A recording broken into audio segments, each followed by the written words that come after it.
Bismillahirrahmanirrahim. Assalamualaikum warahmatullahi wabarakatuh.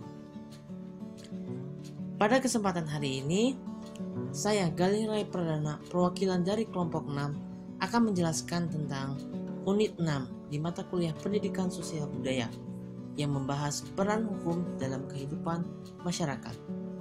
So, let's go. Apa itu hukum?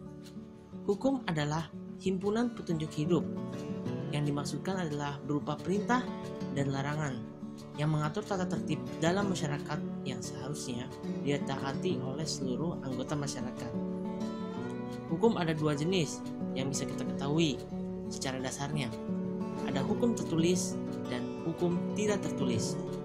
Hukum tertulis yaitu hukum yang berupa tulisan, contohnya Undang-Undang Dasar yang dibuat oleh pemerintah. Selanjutnya ada hukum yang tidak tertulis, yaitu hukum yang disampaikan secara lisan. Contohnya adalah peraturan-peraturan yang ada di daerah RT, contohnya. Unsur-unsur hukum ada 4. Yang pertama, peraturan mengenai tingkah laku dalam pergaulan masyarakat. Yang kedua, peraturan itu diadakan oleh badan-badan resmi yang berwajib. Yang ketiga, peraturan itu pada umumnya bersifat memaksa. Dan yang keempat, sanksi terhadap pelanggaran peraturan itu adalah tegas. Dan ternyata sanksi yang biasa kita ketahui, contohnya melakukan suatu pelecehan seksual, tentu sanksi tersebut merupakan tindakan yang harus kita berikan secara tegas dengan cara memasukkan ke dalam penjara bagi pelaku tersebut atau diberi hukuman mati dan sebagainya.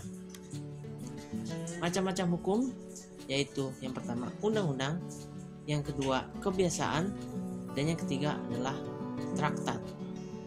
Kalau traktat itu kayak seperti perjanjian antar negara. Kalau kebiasaan mah hukum yang berlaku di daerah, sehingga di mana kita tinggal kita harus mentaati peraturan tersebut. Dan yang pertama yaitu undang-undang, kayak misal undang-undang ITE, undang-undang hak perlindungan anak dan wanita contohnya, yang mana dituangkan secara tulis dan itu sifatnya resmi.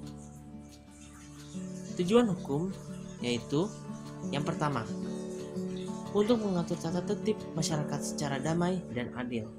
Yang kedua, untuk menjaga kepentingan tiap manusia supaya kepentingan itu tidak dapat diganggu. Yang ketiga, untuk menjamin adanya kepastian hukum dalam pergaulan masyarakat. Yang keempat, untuk melindungi masyarakat. Dan yang terakhir, untuk menyelesaikan pihak-pihak yang bermasalah secara damai. Semua permasalahan bisa dilakukan secara damai apabila saksi, pelaku, dan korban bisa menyelesaikan dengan kepala dingin. Kalau misalkan pelakunya memaksa dan tidak mau menghadapi hukuman yang dialaminya, ya bersifat memaksa dengan cara menjemput, tapi jemputnya ini secara paksa dan sifatnya keras. Hukum dan masyarakat.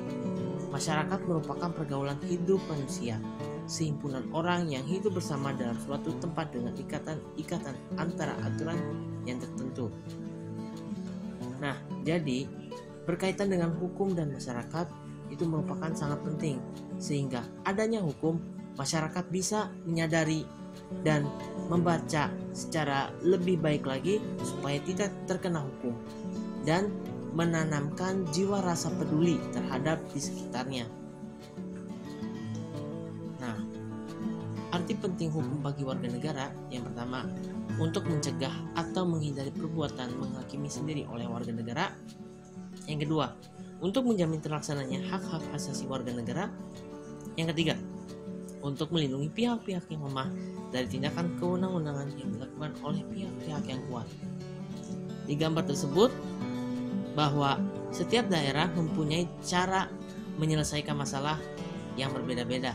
Tetapi kita sebagai manusia harus mempunyai satu tujuan, yaitu tidak boleh menghajar semena-mena dan juga ingin meluapkan emosi kita dengan cara membunuh maling sendal sepertinya.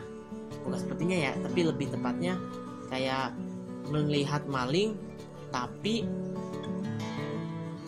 kita menghajarnya sampai habis, bahkan sampai mati. Seharusnya itu perbuatan yang kurang tepat. Tapi perbuatan yang lebih tepat, kita bawa rame-rame, boleh menggebuk. Maksudnya hajar habis-habisan maling tersebut, biar supaya efek jerak. Tapi jangan sampai nyawanya terenggut. Nah, lebih baik kita hadili, kita sidang, lalu kita bawa ke polisi. Itu yang lebih tepat dalam prosedurnya. Jadi kita tidak boleh sembarangan menghajar semena-mena terhadap maling tersebut. Dan kita juga harus sebagai penegak hukum yang adil. Semisal kamu menjadi seorang lawyers di Indonesia atau penegak hukum di Indonesia, maka dari itu hukumlah orang tersebut dengan yang wajar. Demikian yang dapat saya sampaikan. Pesan saya yaitu taatilah peraturan yang ada di Indonesia atau dimanapun kita tinggal. Mohon maaf bila ada kesalahan kata, baik dari penyampaian materi atau ada kata-kata yang kurang jelas selama penjelasan materi berlangsung dari saya. Thank you very much. Wassalamualaikum warahmatullahi wabarakatuh.